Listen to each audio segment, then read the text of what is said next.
अस्सलामुअलैकुम guys, welcome to discover with Sham Aslam. आज की वीडियो के अंदर हम आपको रशिया के एक बहुत ही पुरअसरार शख्स यानी कि रस्पुटिन के मुतालिक बताएंगे। इस वीडियो के अंदर हम आपको बताएंगे कि रस्पुटिन कौन था, उसकी वजह शोहरत क्या थी, उसकी क्या ताकत थी, उसका खानदान का क्या हुआ और उसकी मौत किस तरह हुई। वीडियो के आगाज से पहले आपसे गुजारिश है कि चैनल को लाइक और सब्सक्राइब जरूर कीजिएगा। रस्पुटिन जिसकी एक मशहूर लाइन ये थी, मुझे देखो, मेरा मामला खुदा के साथ ऐसा है कि अगर तुमने मुझे बोसा दिया तो तुमने खुदा को बोसा दिया, और अगर तुमने मुझसे झूठ बोला तो तुमने खुदा से झूठ बोला।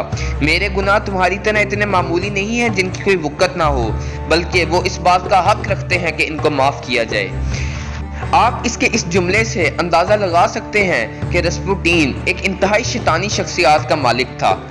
1870 में साइबेरिया के एक छोटे से गांव में एक टांगे वाले के घर एक बेटा पैदा हुआ। इस गांव का नाम प्रोकोस्कोई था और रस्पुटिन अपने माँ बाप के घर पैदा होने वाला 8वां बच्चा था, और खुदा की तरफ से यही वाहिद उनकी औलाद थी जो जिंदा रही, और बाकी तमाम सातों बहन भाई सुपुर्दे खाकी से जा मिले। रस्पुटिन की पैदाइश के मुतालिक एक खास बात यह है कि जब रस्पुटिन छोटा था तो ये जानवरों से बातें कर लिया करता था। इसके गांव के अंदर एक जानवर चोरी हुआ। रस्पुटिन ने पुरअसरार तरीके से बाकी जानवरों से कुछ गुफ्तगू की और डायरेक्ट चोर के घर जाके इसने चोरी हुए जानवर को बरामद कर लिया। अगर हम दूसरी साइड पे देखें तो रस्पुटिन की जवानी तक रस्पुटिन को बहुत ही गंदी आदतों में मुब्तला पाया गया, जिसके अंदर शराब नोशी और जना वगैरह शामिल है। 1886 में रस्पुटिन सफर पर निकला, जिसके अंदर इसकी मुलाकात ओब्लाइक परस्कोविया नामी औरत से हुई। पहली ही नजर में मुहब्बत हो गई और 18 साल की उम्र में रस्पुटिन ने इससे शादी कर ली। परस्कोविया एक वफादार औरत थी जिसने रस्पुटिन के साथ आखिरी वक्त तक अपना साथ निभाया। 28 साल की उम्र तक रस्पुटिन बहुत से पादरियों के साथ रहा, मगर कहा जाता है कि जब वो साइबेरिया के जंगलों में अकेला फिरा तो वहां पे उसको कोई ऐसी शख्सियत या ऐसी ताकत मिली जिसने रस्पुटिन की मुकम्मल जिंदगी बदल कर रख दी।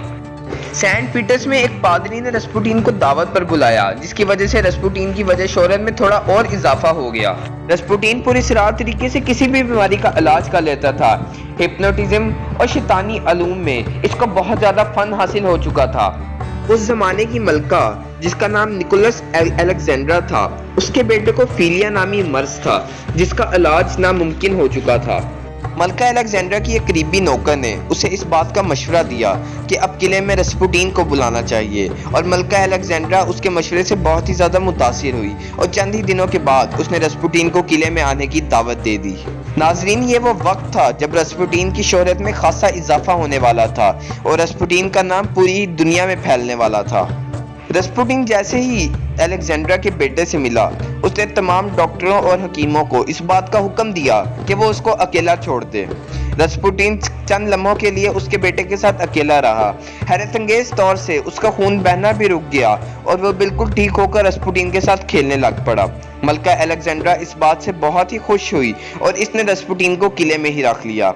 इसके बाद से रस्पुटिन ने शाही मामलात में भी दखलंदाजी देना शुरू कर दी और अपने मनहूस कामों में भी पड़ा रहा, जिसके अंदर शराब नोशी और जना वगैरह शामिल थे।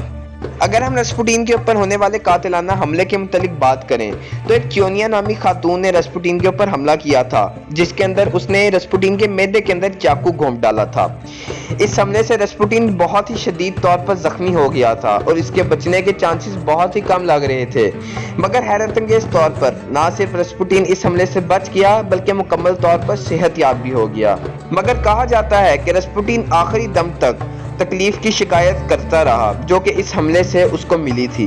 अगर हम रस्पुटिन के बच्चों के मुतालिक बात करें तो मारिया के अलावा इसके दोनों ही बच्चे जवानी में ही मर गए, मगर मारिया ने अपने बाप के ऊपर 2 किताबें भी लिखी जिसके अंदर उसके बाप के शाही मामलात के मुतालिक लिखा गया था।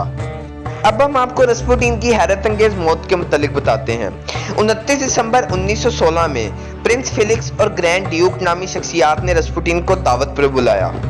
खाने के अंदर इन्होंने रस्पुटिन को शराब और केक दी जो कि जहर की एक बड़ी मिकदार से भरे हुए थे, मगर केक खाने के बाद भी रस्पुटिन के ऊपर जहर का कुछ असर न हुआ।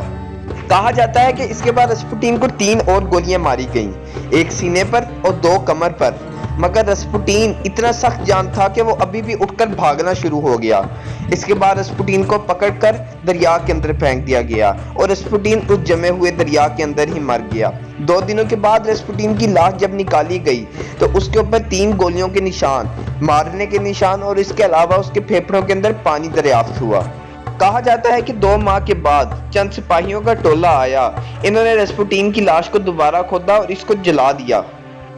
इस वीडियो से ये बात तो साबित हो जाती है कि रस्पुटीन एक शैतानी शख्सियत थी, मगर इसकी हकीकत आज भी अनजान है। ना लोग ये जान सके कि रस्पुटीन की मौत किस तरह हुई, ना ये जान सके कि क्या वाकई इसके पास ये शैतानी ताकत थी या नहीं। आपसे गुजारिश है कि चैनल को लाइक और सब्सक्राइब जरूर कीजिएगा। कोई भी सवाल हो तो कमेंट सेक्शन में जरूर कीजिएगा। Thank you so much.